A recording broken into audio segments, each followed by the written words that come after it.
기도하겠습니다. 하나님 아버지, 은혜와 사랑 감사합니다. 오늘도 저희들 주님 전에 나와 주님 앞에 예배드릴 수 있도록 은혜 베풀어 주신 것 감사합니다.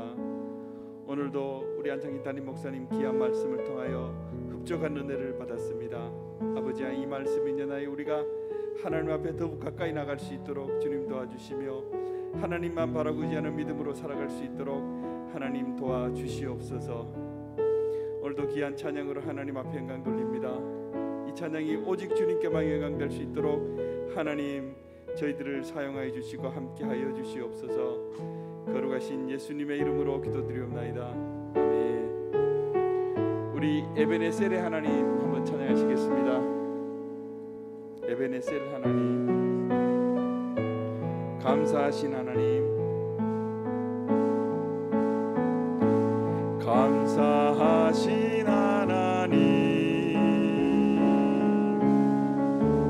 에베네셀 하나님, 살아계신 하나님, 살아계신 하나님, 에베네셀 하나님, 여기까지 인도하셨네. 감사하신 하나님, 여기까지 인도하셨네. 살아계신 하나님, 감사하신 하나님, 에베네셀 하나님, 살아계신 하나님, 에베네셀 하나님, 감사하신 하나님, 감사하신 하나님, 에베네셀 하나님, 살아계신 하나님, 에베네셀 하나님. 우리 조금 더 빠르게 감사하신 하나님, 감사하신 하나님, 에베네셀 하나님, 살아계신 하나님, 에베네셀 하나님, 여기까지 인도하셨네. 감사하신 하나님, 여기까지 인도하셨네. 살아계신 하나님, 감사하신 하나님, 에베네셀 하나님, 살아계신 하나님, 에베네셀 하나님, 감사하신 하나님, 감사하신 하나님, 에베네셀 하나님, 살아계신 하나님, 살아계신 하나님, 에베네셀. 장래에도 인도하시니, 장래에도 인도하시니, 감사하신 하나님, 장래에도 인도하시니, 장래에도 인도하시니, 살아계신 하나님, 감사하신 하나님, 에베네셀 하나님, 살아계신 하나님,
우리 안창인단임 목사님 12일 수술하시는데 하나님, 나의 하나님 역사하여 주시옵소서.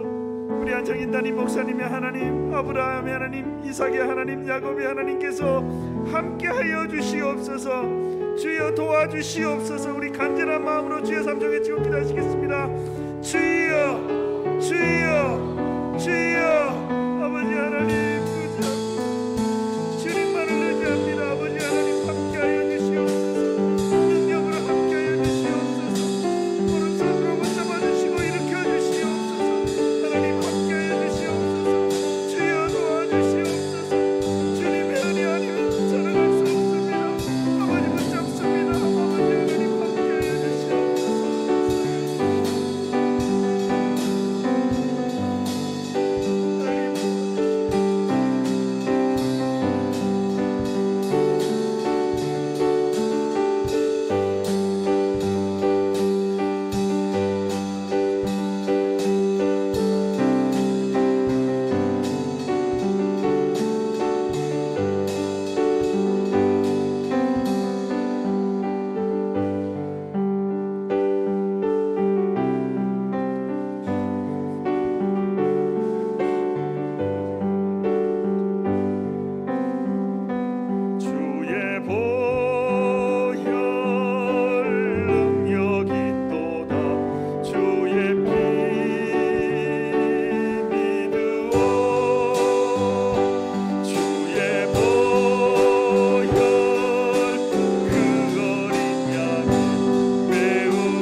죄에서 자유를 얻게 하고 보혈의 능력 시험을 이기는 승리되는 참 놀라운 능력이로다. 아멘. 주의 보혈 능력이 또다. 주의 피 믿으오. 주의 보혈 그 어린 양이 배우기 육체의 정욕을 이기리고 보혈의 능력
보혈의 능력 주의 보혈 날마다 나에게 찬송 주니 참 놀라운 능력 주의 보혈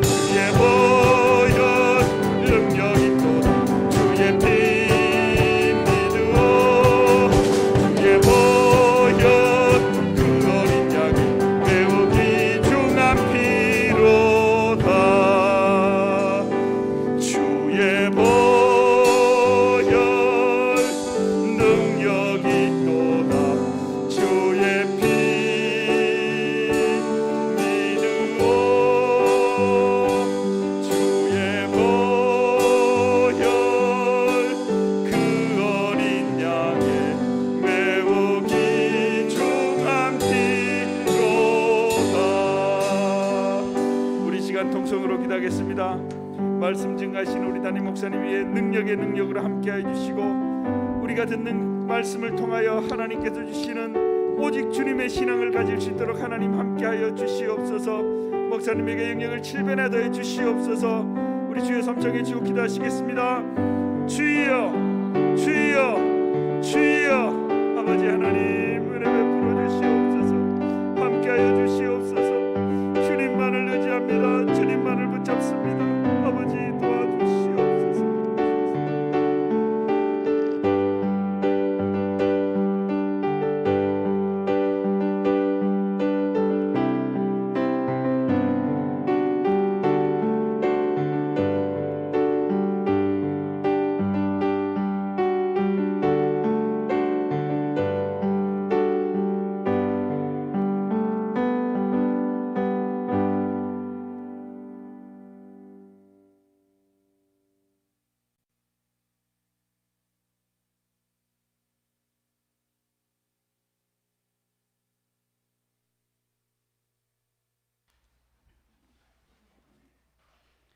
마태복음 제 11장 16절로부터 19절까지가 되겠습니다.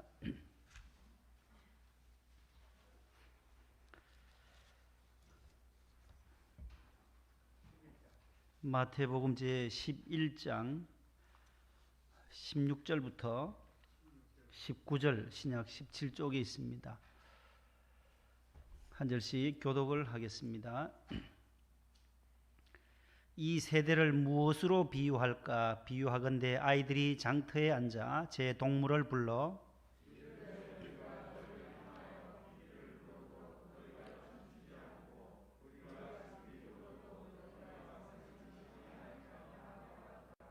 요한이 와서 먹지도 않고 마시지도 아니하매 그들이 말하기를 귀신이 들렸다 하더니 인자는 와서 먹고 마시매 말하기를 보라 먹기를 탐하고 포도주를 즐기는 사람이요 세리와 죄인의 친구로다 하니 지혜는 그 행한 일로 인하여 옳다함을 얻느니라. 아멘. 557장 우리 가정 찬송 오늘 559장 사철의 봄바람 불어 있고 한번 부르겠습니다.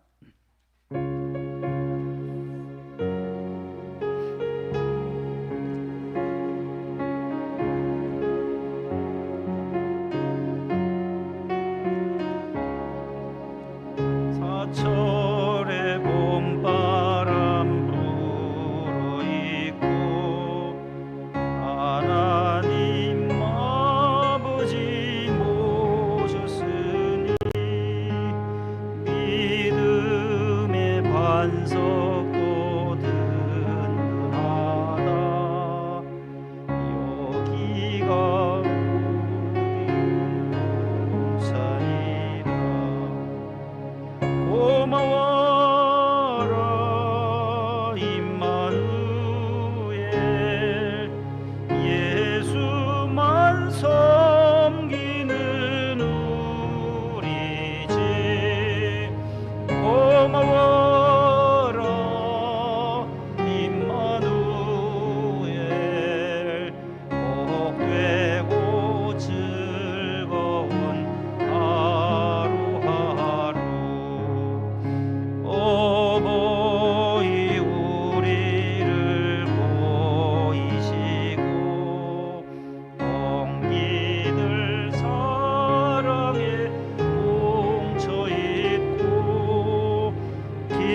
임마누엘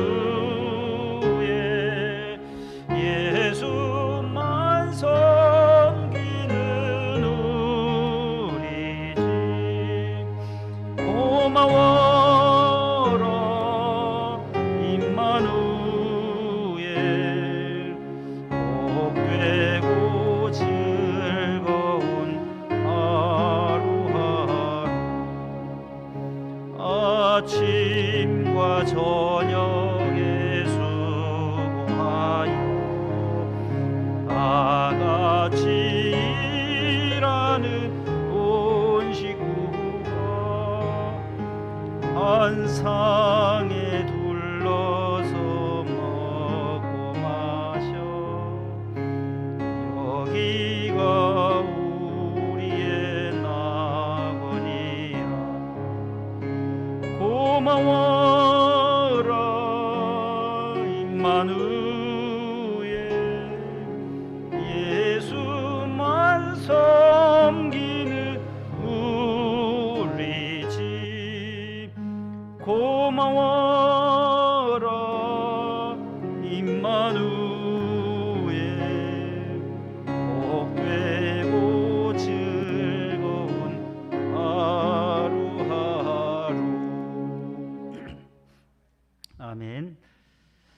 559장은 그 밑에 성경 구절이 시편 112편 1, 2절이에요. 여호와를 경외하며 그의 계명을 크게 즐거워하는 자는 복이 있도다. 그 후손에게 복이 있으리로다. 그 말씀이 주제 구절로 작사는 그 옆에 보면 전영택 목사님이 1894년에 출생해서 1968년 이름이 있죠. 왼쪽에 1절 위에 보면 있어요. 전영택 목사님, 감리교 목사님이세요. 담양 전씨인데 이분은 우리 14교구의 전애소 권사님의 할아버지 되세요. 할아버지. 그래서 몇 해 전에 어버이 주일 저녁에 이 손녀들이 전애소 권사님 식구들이 허온 안수 집사님하고 모두 나와서 특순한 기억이 있을 거예요. 혹시 기억나세요? 혹시? 몇 년 돼 가지고 한 4, 5년 훨씬 넘었어요. 제가 여기 오기 전에 저녁 예배 때 특순을 이 곡을 작사하신 목사님의 그 손녀들이 특순을 했었습니다. 강남에서 하세요. 14교구. 전에 25교 우리 목동과 같은 교구였는데 그 옆에는 그 작곡자가 나와요. 그 작곡자는 누구로 이름이 누구로 되어 있어요? 구두회 장로님. 이분은 3년 전에 98세로 하나님의 부르심을 받으신 남산 감리교회 장로님이세요. 숙명여대 음대 교수님을 역임하셨고 또 많은 곡들을 이렇게 작곡하셨어요. 우리가 오늘 불렀던 그 어머님 은혜는 박재훈 목사님이라고 우리가 지지난주에 오셔서 우리 말씀 전해주셨던 그 군목 대령님이 이 말씀을 한번 하셨어요. 주기철 목사님, 손양원 목사님의 일대기를 마지막으로 이렇게 오페라로 만드신 분이 박재훈 목사님이다 하시면서 이분은 동료라든지 목사님이신데 동료도 많이 만드셨고 또 작곡도 하시고 작사도 하시고 우리 한국교회 성도들이 이 665곡 찬송이 665곡 중에서 제일 좋아하는 찬송이 몇 장일까요? 통계적으로 보면 설문조사를 했어요. 우리 한국교회 성도들이 가장 찬송가, 찬송 중에 가장 좋아하는 찬송이 하나 있어요. 몇 장을 제일 많이 부를까요? 301장이에요. 301장이 탑 1위예요. 1위. 뭐예요? 301위. 지금까지 지내온 것 주의 크신 은혜라. 이 찬송을 우리 교인들이 제일 많이 부르고 또 좋아한다고 통계로 나와 있어요. 1등이 바로 301장이에요. 그 301장도 오늘 어머님의 은혜를 작곡한 박재훈 목사님이 작곡한 것이에요. 동료도 참 많이 하셨어요. 만드셨는데 오늘 우리 어머님 은혜를 우리 낮에 불렀습니다. 우리 그 앞에 555장을 한 번 더 가정 찬송인데 한번 불러보겠습니다.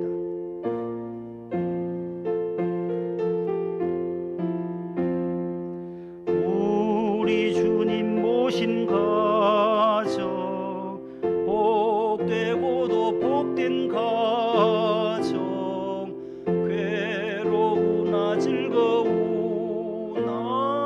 주를 위해 살아가리. 온 식구가 모여 앉아 즐겁게 찬송하니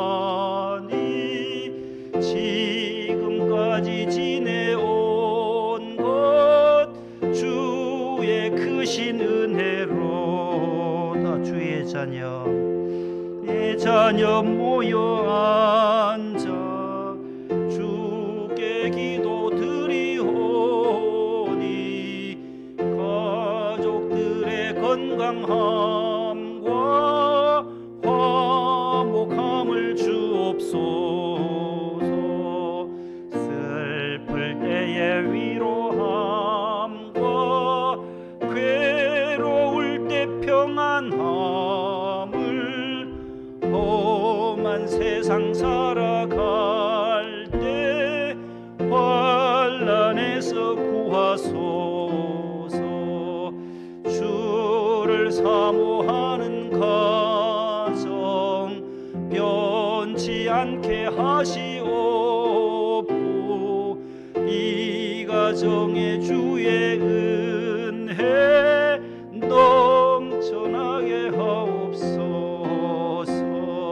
사시사철 주의 사랑 강물같이 흘러넘쳐 따뜻하고 평화로운 보금자리 주옵소서. 할렐루야. 이 곡은 이제 새로 들어온 찬송이에요. 그래서 우리 찬송가에 이번에 많이 늘어나서 찬송가가 지난번에 558곡이었는데 많이 늘어났어요. 그래서 600 몇 장까지 있나요? 45장까지 있어요.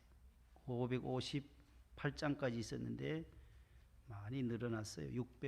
645곡인데 가정 찬송 오늘 한 곡 우리가 또 배워서 너무 감사드립니다.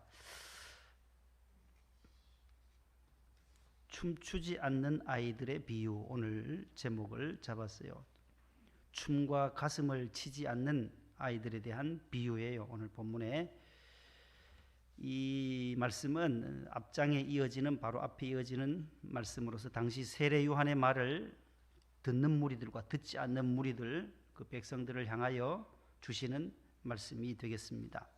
세례 요한은 예수님보다 6개월 일찍 와서 주의 길을 예비했던 선지자입니다.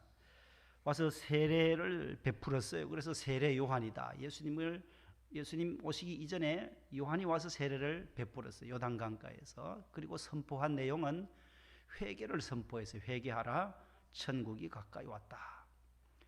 그것이 3장에 나와요. 마태복음 3장으로 가보면은 그 요단강가에서 세례 요한이 회개의 세례를 선포하니까 그 바리새인들과 또 사두개인들이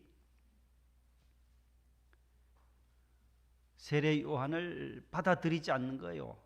회개에 대한 세례, 회개를 선포하는 이 낙타털옷을 입고 허리에 가죽띠를 띠고 4절에 음식은 메뚜기와 석청을 먹으면서 광야에서 은둔 생활, 금욕적인 생활, 다 모든 것을 세상과 다 동떨어지게 광야에서, 요단강가에서, 유대 광야에서, 1절에 보면 유대 광야에서 생활하면서 오실 메시아를 기다리면서 복음을 회개하라, 천국이 가까웠다 하니까, 그다음에 그 7절에 보면은 사두개인과 바리새인들이 그들에게 오니까 독사의 자식들아, 누가 너희를 가르쳐 임박한 진노를 피하라 하더냐.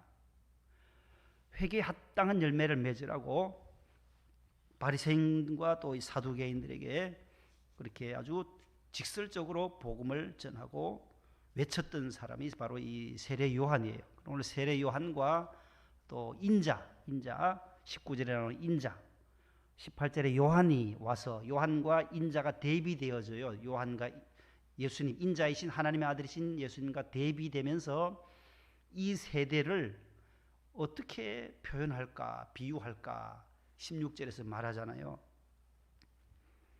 이 세대를 무엇으로 비유할까? 그래서 이 세대를 비유하신데 오늘 춤과 가슴을 치지 않는 그러한 자녀들, 아이들처럼 이 세대를 그렇게 비유하는데 세례 요한의 그 절박한 회개의 외침을 듣고도 회개할 줄 모르는 그 당시에 바리새인들과 서기관들의 사두개인들의 그 불신의 시대, 그 시대, 불신 시대, 회개를 모르고 또한 받아들이지 않는 그 불신의 시대에 그들을 가르쳐서 책망하시는 내용이 오늘 본문의 비유입니다. 오늘 본문 말씀은 16절 이 세대를 무엇으로 비유할까로 시작이 돼요. 완악하고 거짓된 그러한 시대, 불신의 시대, 회개치 아니하는 그 구제불능의 시대를 비유하고 있다라는 거예요. 흔히들 우리 현대를 가르쳐서 단절의 시대다라고 말해요. 단절의 시대다. 모든 것이 뚝 끊겨진 그러한 시대예요. 피터 드러커는 단절의 시대다라고 말했는데 그 단절에는 먼저 언어의 단절이 있어요. 첫 번째 언어의 단절.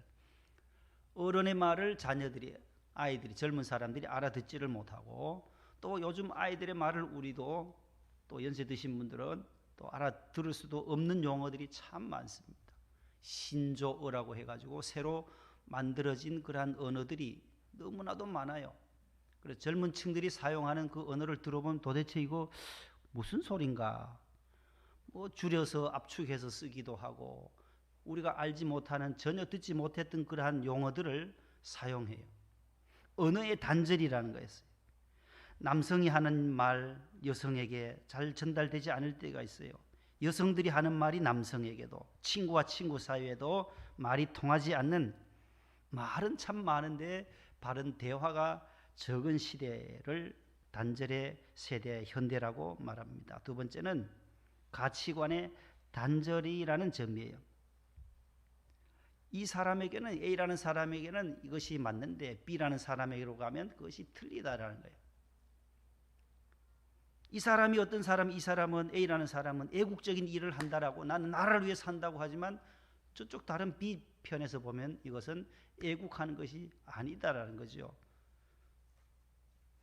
나라의 반역이 되기도 하고 그렇게 해서 갈등이 분열이 이렇게 조장되는 그러한 가치관의 단절의 시대에 우리가 살아갑니다. 전혀 가치관이 다르고 또 서로 이것이 옳다, 내 것이 옳다 그렇게 말해서 이것도 단절이다. 가치관의 단절, 언어의 단절, 가치관의 단절. 세 번째는 도덕의 단절입니다. 인간 사이는 바로 사람과 사람, 인간은 사람 사이 간자를 쓰는데 사람과 사람이 함께 사는 곳이 바로 이 사회인데 도덕, 인간과 인간과의 관계에 있어서 서로 생각이 다르고 또 도덕의 가치들이 달라서 엄청난 괴리 현상을 가져오고 있다는 것이죠. 네 번째는 학문의 단절이다라는 거예요. 요즘 와서는 각 분야마다 학문을 보면 아주 세분화되어져 있어요. 다 단절되어 있어요. 여러분들 혹시 병원을 가보더라도 의사 하면은 모든 것을 다 알 것 같지만은 이것은 내과로 가세요. 이거는 어디로 가세요? 내분비로 가세요. 이거는 갑상선으로 가세요. 뭐로 가세요? 어디로 가세요? 병원에 가면 온통 이것이 다 조목조목 세분화되어 있어가지고 다 팻말이 수백 개가 있어요. 학문 배우는 분야가 전체를 다 의사들이 배우는 것이 아니라 그 자기가 전공하는 그 한 분야만 하기 때문에 다른 분야 거는 전혀 모른다라는 거예요. 알 수가 없다라는 거예요. 그래서 학문의 단절의 시대다라는 것이에요. 자기가 연구한 분야 외에는 절대 알 수 없고 관계할 수도 없어요. 그 부분엔 그 의사가 그분이 담당해야 된다라고. 그래서 전공 분야, 전공. 그래서 요즘 뭐 자격증도 취득하고 하잖아요. 자격증은 그 사람만이 하는, 그 사람만이 가진 그런 크레딧이라는 거죠. 음악하는 분은 음악의 분야에 다 그 전공 분야가 다르다라는 것입니다. 세분화되어 있다라는 거죠. 그래서 이 오늘 본문은 바로 그러한 시대에, 모든 것이 단절된 시대에 예수님께서 이 세대를 무엇으로 비유할까 할 때에 이제 피리를 불어도 춤추지 않고 가슴을 쳐도 슬피 울고 해도 가슴을 치지 않는 그러한 아이들과 같은 동네 아이들의 그 놀이터를 생각하면서 예수님이 말씀하시는 거예요. 오늘 본문에서 예수님이 말씀하시고자 하시는 그 의도는 뭐냐? 마음이 통하지 않는다라는 거예요. 예수님이 오늘 이 세대를 무엇으로 비유할까 할 때에 마음이 안 통한다라는 거예요. 마음이 통해야 되는데 부부 간에도, 부모 자녀 간에도, 성도 간에도, 구역 식구들 간에도, 교인들 간에도 다 마음이 통해야 된다는 거예요. 마음이 한쪽에 딱 닫아버리면, 단절시켜버리면 이것은 영참 어려운 일이 되고 마는 것이지요. 내 마음이 다른 사람에게 그대로 흡수되지 않을 때 우리는 참으로 견디기가 어렵다라는 것입니다. 답답하다라는 것이에요.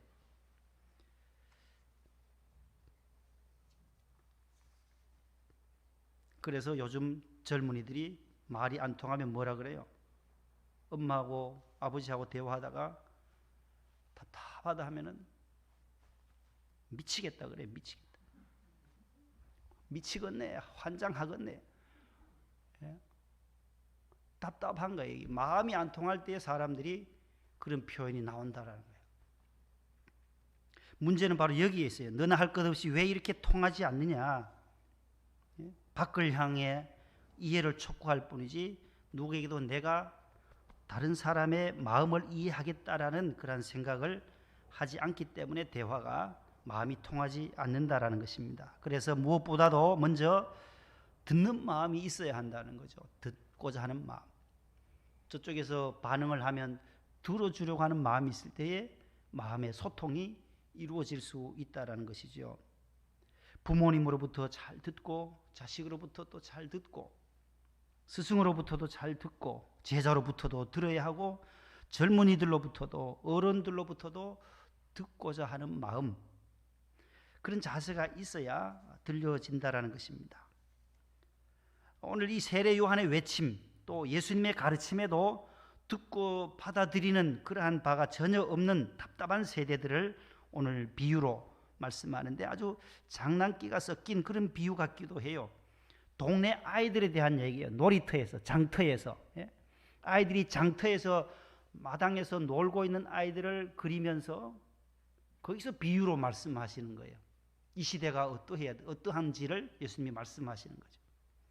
그 당시에 무슨 장난감이 있습니까? 텔레비전이 있어요. 뭐 핸드폰이 있어요. 컴퓨터가 있었습니까? 예수님 당시에 가장 좋은 비유는 예수님 당시에 그 장터에서 아이들이 뛰어노는 그 장난기 섞인 그런 아이들의 놀이 속에서 오늘 비유로 말씀을 하시는 거예요. 자, 오늘 본문에 보시면 16절 이하에 보면 철없는 아이들의 그 노는 모습에서 진리 앞에 무감각한 세대를 설명하고 있어요. 이제 아이들이 장터에 앉아서 저희들끼리 놀면서 하는 말이 우리가 피리를 불면 너희들은 춤을 추어야 하는데 왜 춤을 추지 않느냐? 또 우리가 애곡을 하면 슬피 운다. 지난 성경에는 애곡 슬플 애자에 울곡자에 그렇게 했는데 이번엔 슬피 울면은 너희들은 가슴을 치는 흉내라도 해야 되는데 안 한다라는 거예요. 어찌된 형편이냐, 어찌된 영문이냐, 가만히 있기만 하느냐 하면서 답답해하는 것 같이 이 세대가 마치 그와 같다라는 것이에요. 그 아이들의 놀이는 바로 언제나 어른들을 모방한다는 사실이잖아요. 아이들은 어른들을 잘 따라합니다.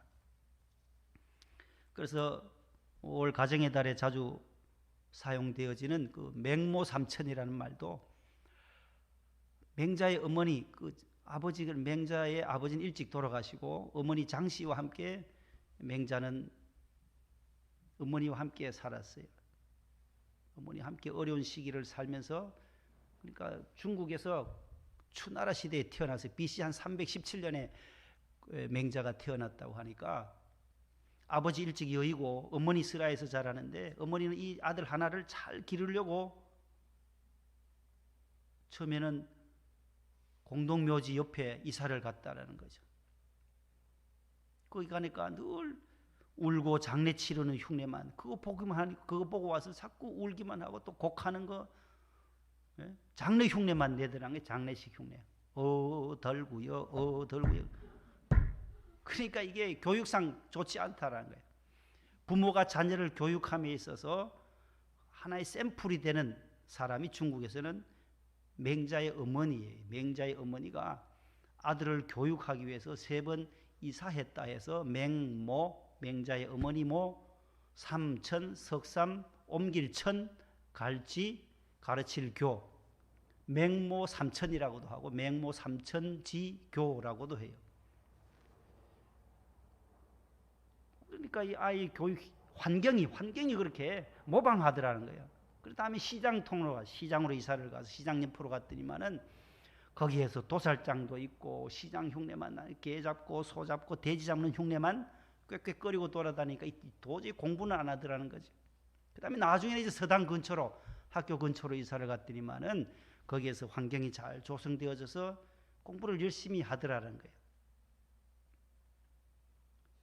우리가 저 강남로에 뭐 학군이 좋은 데로 부모들이 이렇게 옮기는 것처럼 자녀 교육을 위해서 환경이 중요하다라고 할 때 우리 맹모 삼천이라고 합니다.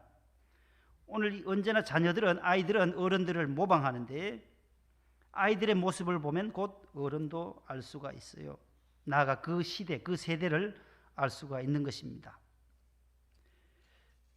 오늘 여기에 나오는 피리를 불어도, 오늘 예수님께서 말씀하세요. 피리를 불어도 너희들은 춤을 춰 주어야 되지 않나? 왜 안 추느냐? 2가지의 모습이 나와요. 2가지 모습이 나오는데, 장례식과 그 다음에 결혼식에 대한 거예요. 그 당시에도, 예수님 당시에도 장례식은 있었고 또 결혼식은 있었으니까 예수님 오늘 이 비유를 말씀하시는데, 앞에 나오는 피리를 불어도 춤춘다, 이 표현은 예수님이 결혼식을 예상하고 하시는 말씀이에요. 그 다음에 슬피 울어도 너희가 가슴을 치지 않는 것은 장례식을 연상해서 하시는 비유입니다. 장례식 흉내를 내자고 하면, 울면은 너희들도 함께 가슴을 쳐야 되지 않느냐. 세례 요한이 와서 복음을 전하고 회개하라 하면 그래도 가슴을 쳐야 할 너희들이 도무지 가슴이 열려지지 않고 복음을 받아들이지 않더라는 거죠. 그래서 비유를 그렇게 하시는 거예요. 너희들은 어떤 말을 해야 도대체 가슴을 치고 회개하느냐. 독사의 자식들아, 임박한 회개를, 도끼가 나무 뿌리에 놓인 것처럼 임박한 하나님의 진노가 다가왔는데 너희들 왜 그렇게 깨닫지 못하느냐, 책망하시는 말씀을 오늘 하고 있습니다. 이 세대가 바로 이렇게 슬피 울면 가슴을 치지 않고 피리를 불면 잔치집에서 흥이 나고 기뻐하듯이 예수님이 오셨으면 기뻐해야 되잖아요. 그리고 요한의 제자들이 그런 질문을, 당신의 요한의 제자들 말이지 금식도 안 하지 않냐고. 그러나 예수님은 신랑이 있을 때는 너희들 금식할 것이 아니다. 신랑이 있으면 잔치와 같고 기쁨의 날인데 예수님이 오셨으니까 금식할 필요가 없지 않나. 잔치집에 가서 금식할 사람이 어디냐. 그 잔치집에 맛있는 음식을 먹어야 하듯이 예수님이 오시면 잔치집과 같다라는 거예요. 그래서 교회는 기쁨이 넘치고 교회는 잔치집과 같은 곳이 바로 교회인 것입니다.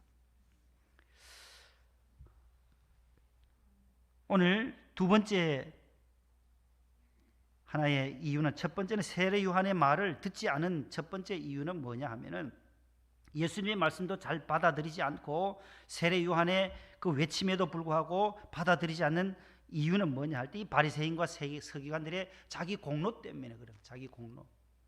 서기관들과 바리새인들은 자기 공로가 많은데 그거 좀 알아주면서 전하면 좋을 텐데 독사의 자식들아 하면서 그렇게 외치니까 저들은 받아들일 수가 없는 거죠. 못마땅한 거예요. 세리와 죄인들, 여기 예수님이 보세요. 세리와 죄인들의 친구다.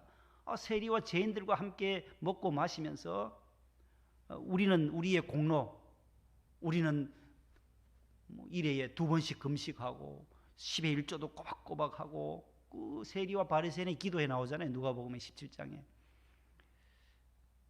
그 자기의 공로를 인정해 주지 않으니까 자신들은 예수님의 말씀, 세례 요한의 외침에 받아들일 수가 없고, 두 번째는 외식주의자, 외식주의.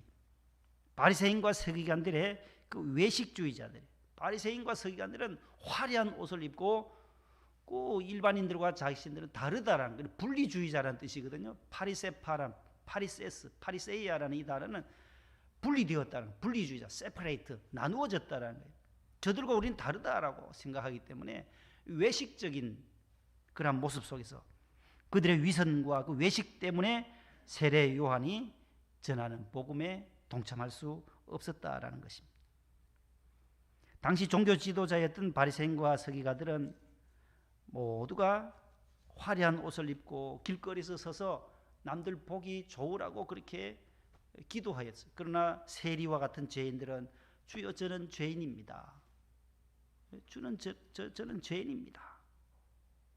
나를 불쌍히 여겨주세요.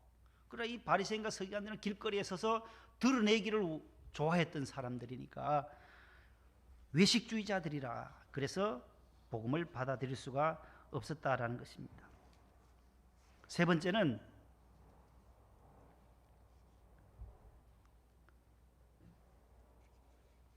오늘 본문에 나오는 그 슬피 울어도 애곡하지 않는다, 또 가슴을 치지 않는다, 피리를 불어도 너희들이 춤추지 않는다. 여기 나오는 세례 요한의 그 종교의 형태는 금욕주의자, 금욕적인 모든 것을 유대 광야에서 약대 털옷을 입고 그 다음에 허리에 가죽띠를 띠고 메뚜기와 석청만 먹으면서 살아가는 거예요. 세상의 모든 것들은 다 끊어버리고 광야에서 사니까 금욕 생활을 하는 이 세례 요한, 모든 것을 먹을 것, 입을 것 다 절제하고 극기하는 그런 금욕적인 생활, 에세네파, 지난주에 말씀드렸던 에세네파의 그 모습으로 살아가고 있어요. 그래서 오늘 본문에 거기 보면 요한이 18절에 요한이 와서 먹지도 않고 떡도 안 먹고 마시지도 않고 포도주도 마시지 않고 그저 메뚜기와 석청만 먹는다는 거죠. 그 다음에 그들이 말하기를 귀신이 들렸다 하는도다. 귀신이 들렸다 하니, 같이 어울려서 그 당시의 서기관들과 바리새인과 함께 그런 것들을 먹고 마시고 즐겼으면 이런 미치광이에 너가 미쳤다라고, 귀신이 들렸다라는 말은 미쳤다라는 거거든요. 미치광이와 같은 사람이구나 저 사람이. 광야에서 혼자 살면서 금욕적인 생활을 하면서. 그래서 바리새인들은 그렇게 세례 요한을 귀신 들렸다라고, 저 세례 요한 귀신 들린 사람 같아, 미쳐버렸어, 미치광이야, 이렇게 말을 하게 되더라는 거죠. 그 다음에 예수님은 뭐라고 말해요? 예수님은 또 먹기를 탐한다라는 거예요. 그 19절에 와서 먹고, 인자는 예수님이죠. 예수님은 오셔서 먹고 마시며 말하기를 보라 먹기를 탐하고, 예수님은 그 어려운 세리와 창기와 또 죄인들의 친구라, 죄인들과 함께 먹고 마시니까 사람들이 뭐라고 말하냐 하면은 먹기를 탐하는 사람이다, 포도주를 즐기는 사람이다, 세속주의자다. 세례 요한은 미치광이로 이렇게 말하고 귀신 들렸다라고 말하고, 예수님을 향해서는 이 세속주의자다. 어떻게 예수님이 저렇게 우리와 가까이 하지도 않은 세리들과 죄인들과 창기들과 함께 먹고 마시느냐, 먹기를 탐하는 자고 또 세리와 죄인의 친구다라는 그러한 별명을 듣게 되는 것입니다. 금욕주의자와 세속주의자로 이렇게 나뉘어 불려졌다라는 것입니다. 그러나 예수님은 조금 전에도 말씀드렸듯이 예수님이 오셨을 때는, 내가 왔을 때는 함께 먹고 마시고 즐겨야 한다는 거예요. 잔치집과 같은데 예수님이 이 세상에 기쁨을 주러 왔다. 내가 너희들을 구원해서 어린 양을 한 마리 찾을 때, 돌아온 탕자가 돌아올 때, 이런 드라크마 10개 가운데 하나를 찾았을 때에 어떻게 해요? 양을 잡아서 잔치를 해요. 함께 기뻐해요. 함께 풍악을 울리면서 먹고 마시는 종교가 바로 기독교라는 거예요. 예수님이다라는 거예요. 예수님은 그러한 잃어버린 자, 죄인들을 찾았을 때는 기뻐해야지. 왜 또 금식하냐? 금식은 다른 날 해도 되는데 왜 내가 있을, 신랑이 왔을 때는 함께 기뻐하는 것이 옳지 않냐? 그렇게 하면서 비유를 오늘 이렇게 말씀하고 있는 거예요.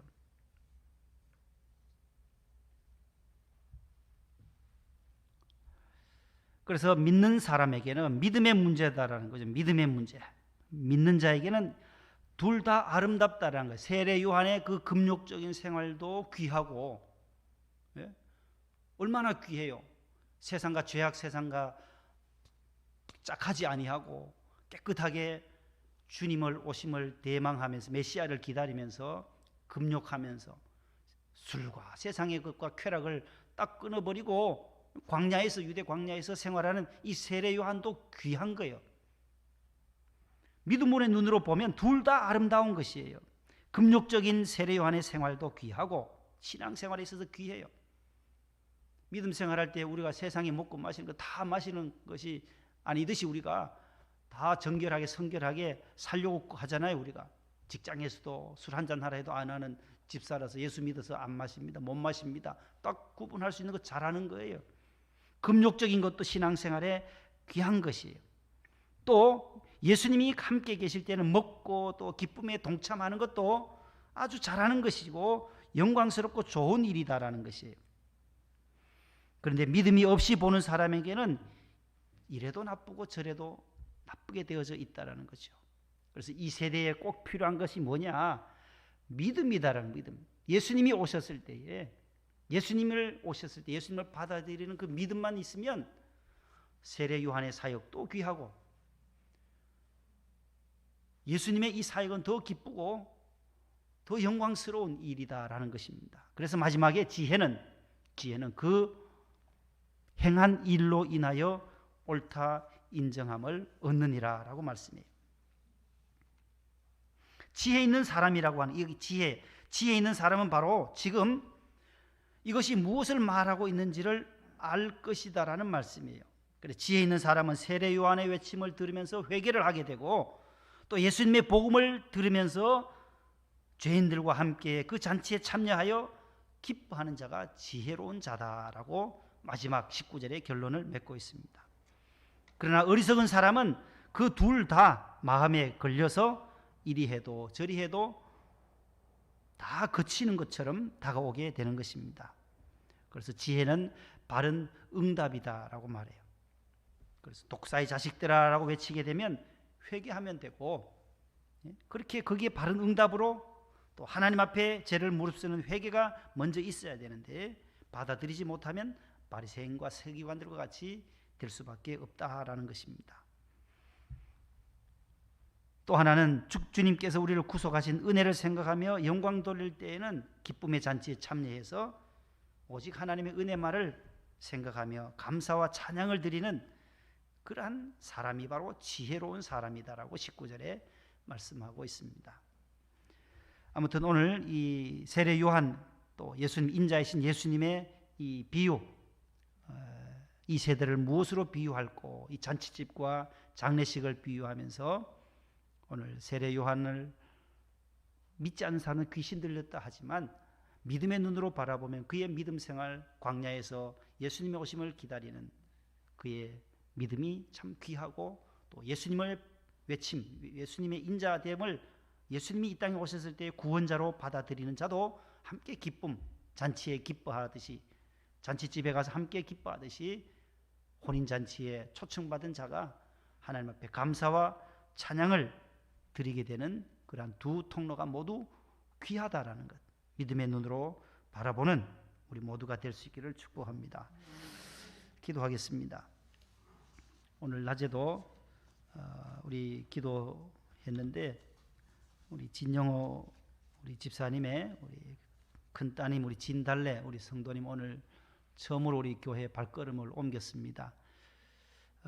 귀한 아기 등남했는데 지난 4월 15일에 출산했어요. 그래서 오늘 이름도 오늘 알려주시는데 도이 김도이예요. 기억하고 인도할 도자 길도 밑에 마디촌자 인도할 도자에 기쁠 이자 해서 김도이로 지었다고 해요. 그래서 우리 아드님인데 4월 15일에 조기 출산을 해서 한 600g, 700g 이렇게 출산이 돼서 지금 세브란스의 인큐베이터에 수술하고 있습니다. 꼭 여러분들 기도하실 때 중보기도 할 때마다 우리 김도희를 위해서 끝까지 기도해 주셔서 우리 정년이도 하나님께서 은혜를 주셨는데 또 우리 도희도 건강하게 무럭무럭 잘 자랄 수 있도록 하나님께서 치유의 은혜를 달라고 기도해 주시기를 바랍니다. 한 주간 동안 또 여러분들 믿음으로 또 살아가시고 또 승리하시기를 바랍니다. 기도하겠습니다. 하나님 아버지, 오늘 밤에도 주의 성전에 찾아 나와 하나님 앞에 찬양하고 예배하고 또 돌아가고자 합니다. 하나님, 오늘 주신 귀한 비유의 말씀을 저희들이 다시 한번 마음판에 새기고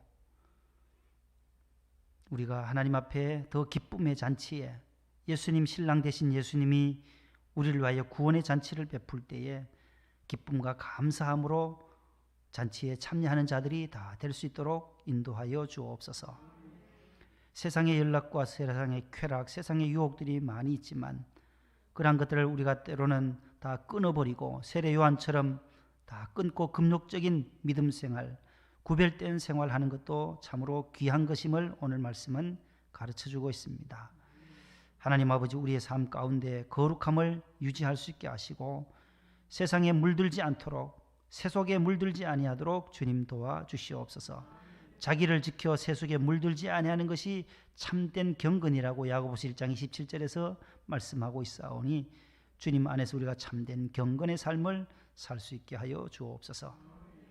해외 나가 있는 사랑하는 자녀들이 있습니다. 우리 손녀들, 손주들 강건하게 붙들어 주시고 하나님께서 모든 또 학업도 잘 마무리하고 또 돌아올 수 있게 하시고 또 직장 따라서 또 해외에 나가서 파견되어 있는 사랑하는 아틀란타와 또 LA와 캘리포니아 곳곳에 흩어져 있는 자녀들, 일본에 있는 자녀들도 있습니다. 인도네시아, 홍콩, 영국에서 가 있는 우리 사랑하는 성도들의 모든 삶을 형편을 주님께서 지켜 보호하시고 선교사로 봉사하시며 선교하시는 선교사님들의 그 사역을 통하여 선교의 지경이 더 넓혀지게 하여 주옵소서. 사랑하는 귀한 아이 우리 김도희를 위해서 기도합니다. 생명의 주인은 주님의 손에 달려져 있습니다. 하나님께서 저들의 가정을 구원하시고자 또 이러한 시련을 주셨사온데 이 시련 가운데서도 낙심하지 않게 하시고 주님 앞에 기도함으로 말미암아 기적을 맛볼 수 있게 하시고 사개오의 가정처럼 온 식구가 구원함을 얻는 귀한 기회가 될 수 있게 하여 주옵소서. 하나님 아버지, 우리의 자녀들 가운데도 몸이 불편한 자들도 있고 하나님께서 공부하는 자녀들에게 지혜를 주셔야만 되겠사오니 하나님 비대면 시기에 하나님 공부할 때 지치지 않도록 도와주시고 학업에 또 열중하여 미래를 준비하는 믿음의 아들 딸들 되게 하여 주옵소서. 요양병원에 계신 우리 어르신들 주님께서 위로하시고 새 힘을 주시며 어버이날이라도 하나님 찾아뵙지 못하는 이러한 시대에 저희들이 있습니다. 하나님께서 저들을 꼭 붙들어 주시옵시고 외롭지 않게 하시고 속히 코로나가 마무리되어져서 우리가 기쁨으로 가정에서 만날 수 있도록 도와주시옵소서. 이 나라의 민족을 주님께 맡깁니다. 대통령과 모든 위정자들 여호와를 경외하는 마음으로 나라를 잘 이끌어갈 수 있게 하여 주시고 국민 모두가 각자의 처소에서 자리에서 성실을 다하고 정직하게 우리의 모든 삶들을 이어갈 수 있도록 도와주옵소서. 이제 또 한 주간의 삶을 또 시작합니다. 내일부터 또 한 주간 믿음으로 저희들이 살아가고자 하오니 동행하여 주시고 항상 하나님의 은혜에 감사하며 윗 어른들을 공경하며 살아갈 수 있게 해 주시옵소서. 어두운 밤길 각 가정으로 귀가할 때도 하나님께서 무사히 안착할 수 있도록 주님 도와 주시옵소서. 오늘 또 곳곳에서 봉사하신 우리 사랑하는 우리 안수 집사님, 권사님들, 집사님들의 그 수고를 주님 기억하시고 찬양팀의 찬양도 주님 기뻐 받아 주시옵소서. 예수님의 이름으로 감사하며 기도 올리옵나이다. 아멘. 하늘에 계신 우리 아버지여, 이름이 거룩히 여김을 받으시오며 나라의 임하옵시며 뜻이 하늘에서 이룬 것 같이 땅에서도 이루어지이다. 오늘날 우리에게 일용할 양식을 주옵시고 우리가 우리에게 죄 지은 자를 사하여 준 것 같이 우리 죄를 사하여 주옵시고 우리를 시험에 들게 하지 마옵시고 다만 악에서 구하옵소서. 대개 나라와 권세와 영광이 아버지께 영원히 싸움나이다. 아멘.